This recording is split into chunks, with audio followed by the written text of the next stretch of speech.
Bienvenue à notre émission La grâce et la vérité, une émission qui se concentre sur l'achevé de Christ à la croix du Calvaire.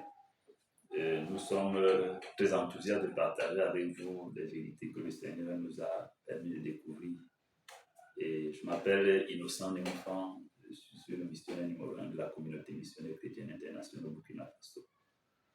Nous encourageons de découvrir dans cette émission beaucoup de vérités concernant l'œuvre achevée de Christ à la croix du Calvaire et de poser des questions éventuelles et de partager aussi avec nous ce que vous êtes en train de comprendre.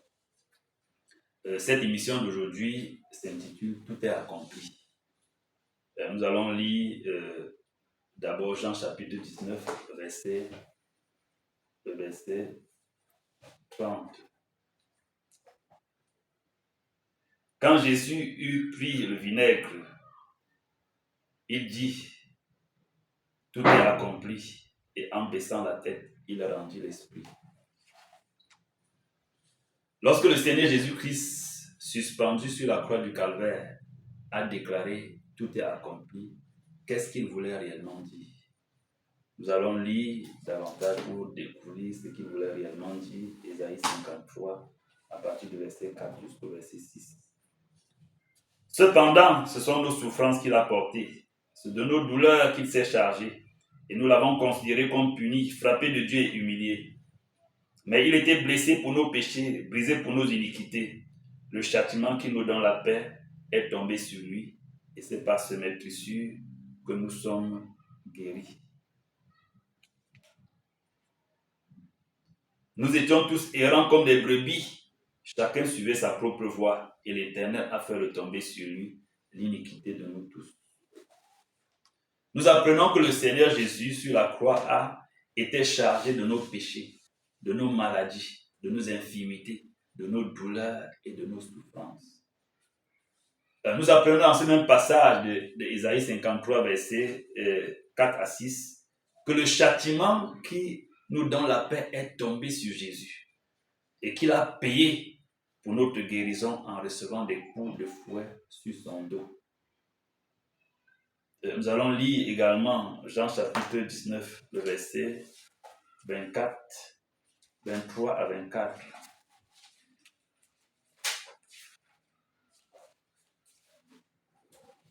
Jean chapitre 19, le verset 23 à 24.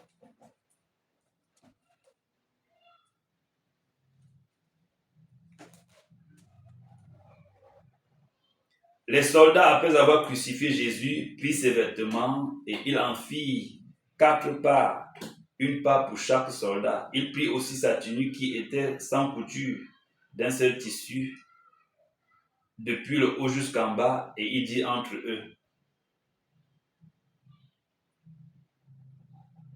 « Ne la déchirons pas, mais tirons au sort à qui elle sera. » Cela arriva afin que s'accomplisse cette parole de l'Écriture. Ils se sont partagés mes vêtements, ils ont tiré au sort ma tunique.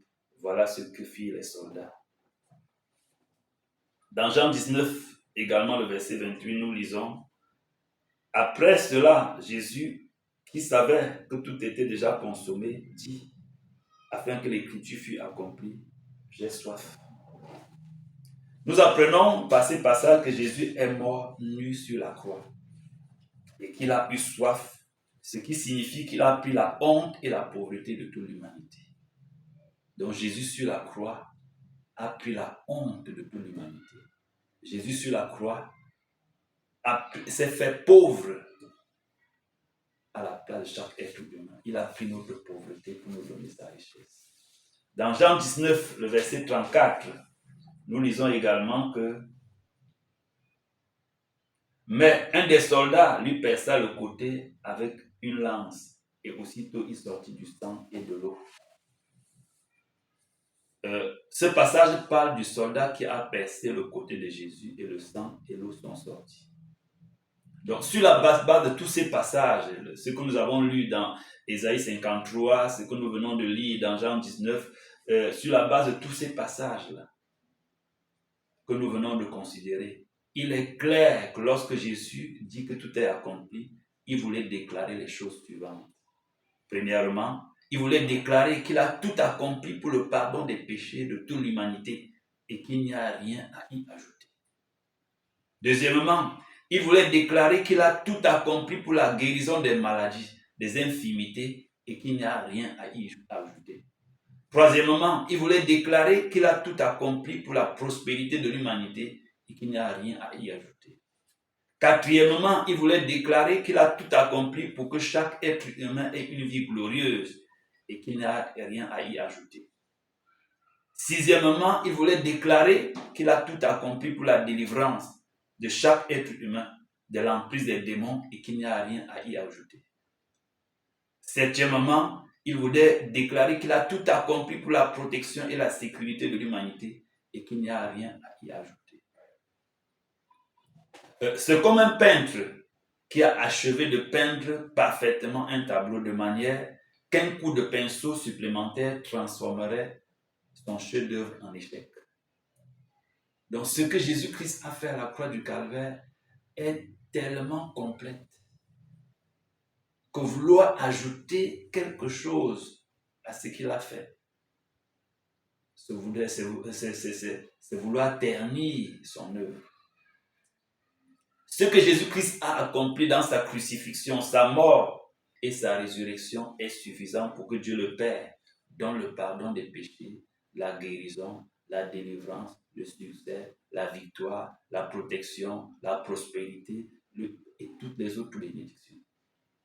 Si nos activités spirituelles, comme la confession, le jeûne, la prière, donner la dîme, aider les offrandes, aider les nécessiteux, sont faites pour pousser Dieu à nous donner le pardon, la guérison, la délivrance, ce serait une offense à l'œuvre achevée de Christ à la croix du Calvaire.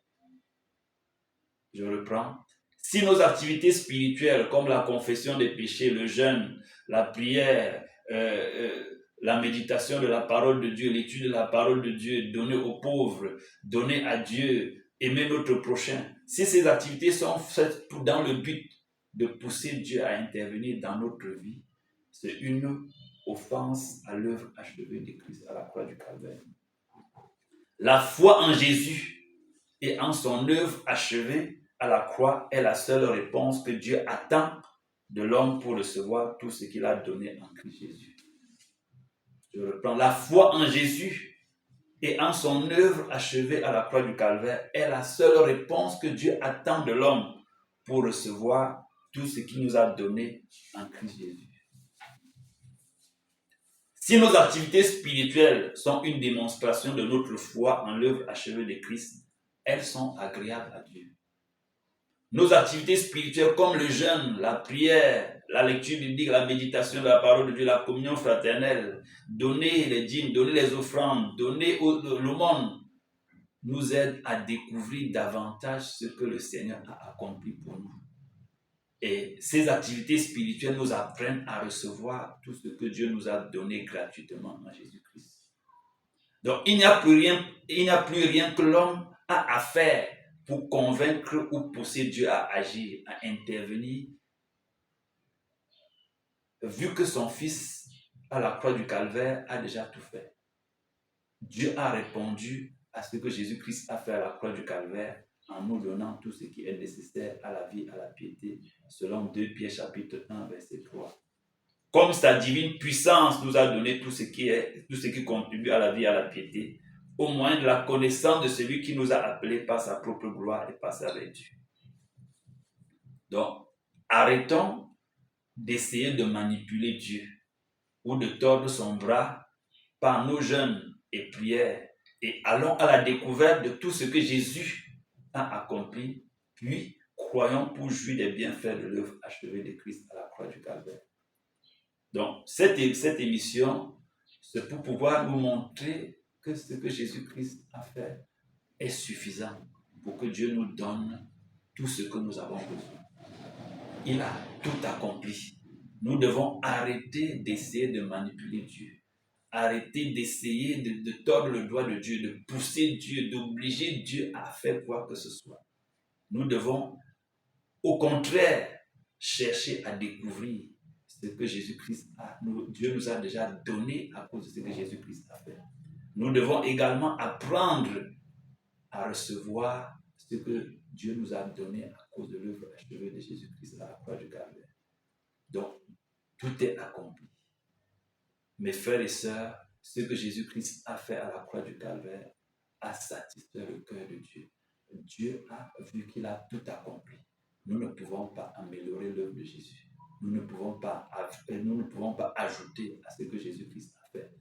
Tous nos efforts doivent consister à découvrir ce qu'il a fait pour nous et à croire pour recevoir tous les bienfaits de cette œuvre merveilleuse accomplie à la croix du Calvaire. Nous croyons que cette émission va être une bénédiction pour vous et va vous aider à avancer dans votre vie chrétienne et va servir à améliorer votre compréhension de l'œuvre achevée de Christ à la croix du Calvaire. Et nous vous encourageons à nous écrire, à poser des questions et également à partager cette émission avec d'autres personnes.